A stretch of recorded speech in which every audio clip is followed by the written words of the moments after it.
कांशीराम साहब की जो नेक कमाई थी, उस कमाई को चंद दलालों ने, चंद लोगों ने अपने निजी स्वार्थ के चक्कर में उस कमाई को बेच खाया। आज साहब मानवर जी को श्रद्धांजलि वो लोग भी दे रहे हैं जिन लोगों ने उनके नाम की धरोहर को, इतिहास को बदलने की आज बाबा साहेब अम्बेडकर का नाम वो लोग भी लेते हैं जिन्होंने उनके पीछे थी सब यात्रा निकाली।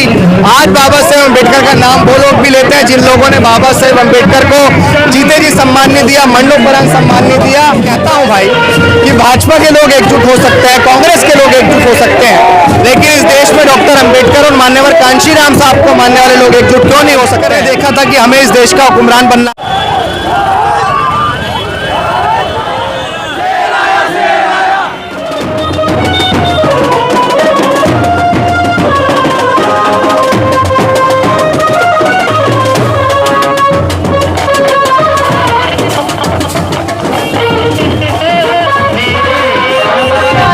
करोड़ों दलितों के मसीहा साहब मानवर कांशीराम जी की जयंती है और बड़े धूमधाम के साथ में लोग मना रहे हैं। कुछ लोग केवल नाम लेकर के चल रहे हैं, कुछ लोग उनके मिशन को अखंड बना रहे हैं। देखिए, मान्यवर कांशीराम साहब भारतीय राजनीति का वो नाम है जो नाम जब तक भारतीय राजनीति रहेगी, जब तक उस नाम को नहीं भुलाया जा सकता है, क्योंकि उन्होंने एक शोषित वंचित तबके को, जो तबका अछूत था इस चीज से कि वो कभी राजनीति में जाके सफल भी हो सकता है, बाबा साहेब अम्बेडकर ने वोट का अधिकार दिया, लेकिन उस वोट का सही तरीके से इस्तेमाल कैसे करना है वो इस्तेमाल करना मान्यवर कांशीराम साहब ने सिखाया। उन्होंने अपने त्याग, समर्पण, बलिदान की बदौलत हमें उत्तर प्रदेश के अंदर 4-4 बार मुख्यमंत्री बनाकर दिया। आज उनका जन्म दिवस है। हम ये जानते हैं कि बाबा साहेब अम्बेडकर हमारे लिए बहुत बड़े मसीहा हैं, लेकिन मान्यवर कांशीराम साहब अगर नहीं होते तो शायद बाबा साहेब अम्बेडकर को हम लोग नहीं पूछ पाते। तो आज के दिन मथुरा के अंदर जिस तरह का हर्षोल्लास, सैकड़ों की संख्या में लोग सड़क पर हैं, हम यहाँ पहुंचे हैं। पिछले वर्ष भी हम यहाँ थे। हर वर्ष यहाँ बड़े धूमधाम से मनाया जाता है और इसलिए मनाया जाता है कि बहुजन नायक का जन्मदिवस था और उन्हें ऐसे ही बहुजन नायक नहीं कहा जाता, उन्होंने हमारे लिए बहुत कुछ किया। लेकिन आज देख रहे हैं पूरे देश भर में अत्याचार की घटनाएं बढ़ती जा रही हैं। लोग बाबा साहब का भी नाम ले रहे हैं, तमाम गुणगान गा रहे हैं और ऐसी घटनाओं पर वो विरोधी लोग चुप हो जाते हैं। मैं ये समझता हूँ कि कांशीराम साहब ने एक मंत्र दिया था और वो मंत्र था बहुजन समाज को एकत्रित करके देश की सत्ता पे स्थापित होने का। लेकिन मान्यवर कांशीराम साहब की जो नेक कमाई थी, उस कमाई को चंद दलालों ने, चंद लोगों ने अपने निजी स्वार्थ के चक्कर में उस कमाई को बेच खाया। आज मैं सिर्फ यही कहूंगा, आज मान्यवर कांशीराम साहब के जन्म दिवस के उपलक्ष्य में, कि आज भी हमारे पास समय है।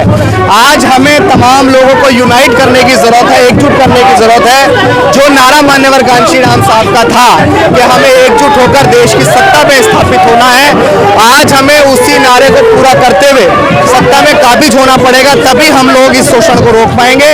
उसके अलावा दूसरा कोई चारा नहीं। लेकिन आज साहब मानवर जी को श्रद्धांजलि वो लोग भी दे रहे हैं जिन लोगों ने उनके नाम की धरोहर को, इतिहास को बदलने की मैं ऐसे लोगों पे कोई टिप्पणी नहीं करूंगा जिन लोगों का दोहरा चरित्र है। हमारा समाज बहुत जागरूक है। आज बाबा साहेब अम्बेडकर का नाम वो लोग भी लेते हैं जिन्होंने उनके पीछे थी सब यात्रा निकाली। आज बाबा साहेब अम्बेडकर का नाम वो लोग भी लेते हैं जिन लोगों ने बाबा साहेब अम्बेडकर को जीते जी सम्मान नहीं दिया, मरणोपरांत सम्मान नहीं दिया। तो ऐसे लोगों के बारे में क्या कहना। हम तो ये कहेंगे कि हमारे महापुरुषों ने काम इतना बड़ा किया कि आज उनका विरोध करने वाली विचारधारा भी उनके समर्थन में, उनके फोटोज लगाती है, उनके नाम पे राजनीति करती है, तो हमारे लिए गर्व की बात है। देश में तमाम करोड़ों संगठन है बहुजन समाज के, लेकिन मिशन के नाम पर तमाम चल रहे हैं। आज भी बहुजन हुक्मरान नहीं बन पा रहा है। यह चिंतित विषय है। ये हमारे नेताओं की कमी है कि हमारे नेता यूनाइट नहीं है। मैं अक्सर इस बात को कहता हूं भाई कि भाजपा के लोग एकजुट हो सकते हैं, कांग्रेस के लोग एकजुट हो सकते हैं, लेकिन इस देश में डॉक्टर अम्बेडकर और मान्यवर कांशीराम साहब को मानने वाले लोग एकजुट क्यों नहीं हो सकते हैं? जब वो लोग एकजुट हो जाएंगे तो हम भी सत्ता में काबिज हो जाएंगे। क्या लग रहा है जिस तरह से आप कई वर्षों से इस बहुजन मिशन को गति दे रहे हैं, घर परिवार को छोड़ करके, और जो बहुजन नेताओं साथ में एक मुहिम को लेकर के चल रहे हैं, उसके बाद तो भी अभी कोई असर नहीं दिख रहा है। मैं ये कहता हूं कि ऐसा नहीं है कि किसी का संघर्ष जाया चला जाता है। मेरे द्वारा किया गया काम आज इतनी बड़ी तरीके से गूंज रहा है कि आज समाज के तमाम लोग बहुजन समाज के नेताओं को ललकार रहे हैं, उन्हें एकजुट करने की बात कर रहे हैं। आज आप सड़कों पे जब उतरेंगे और अपने समाज के बीच जाके 4 युवाओं से बात करेंगे तो उसमें से 2 युवा ये जरूर कहेंगे कि हमारे नेताओं को एकजुट होना चाहिए। अभिषेक का त्याग, अभिषेक का घर छोड़ के समाज के बीच घूमना, आज 8 महीने से ज्यादा हो गए मैं अपने घर नहीं गया, लेकिन वो त्याग जाया नहीं जा रहा है। समाज के युवा इस बात को समझ रहे हैं और आप ट्विटर उठा के देखिए, सोशल मीडिया उठा के देखिए, बुद्धिजीवी वर्ग से लेकर समाज का नौजवान वर्ग इस बात को चिक चिक के कह रहा है कि हमारे नेताओं को एकजुट होना चाहिए। अगर बहन जी और भाई चंद्रशेखर आजाद जी अगर एक नहीं हो पाते, उस पर क्या रणनीति रहेगी? अब तक कई वर्षों से आप लग रहे हैं। कहता हूं कि किसी भी संघर्ष को, कितना बड़ा संघर्ष है, मायावती जी, चंद्रशेखर आजाद जी या हमारे समाज के जितने पॉलिटिकल लीडर्स अगर वो एकजुट हो जाएंगे तो आप समझे कितना बड़ा संघर्ष पूरा होगा। जो सपना बाबा साहेब अम्बेडकर ने देखा था कि हमें इस देश का हुक्मरान बनना है, जो सपना मान्यवर कांशी राम साहब ने देखा था कि हमें देश की सबसे बड़ी पंचायत के अंदर सबसे ज्यादा सांसद पहुंचाने हैं, अगर वो सपना पूरा होगा तो उसके लिए संघर्ष भी कठिन होगा।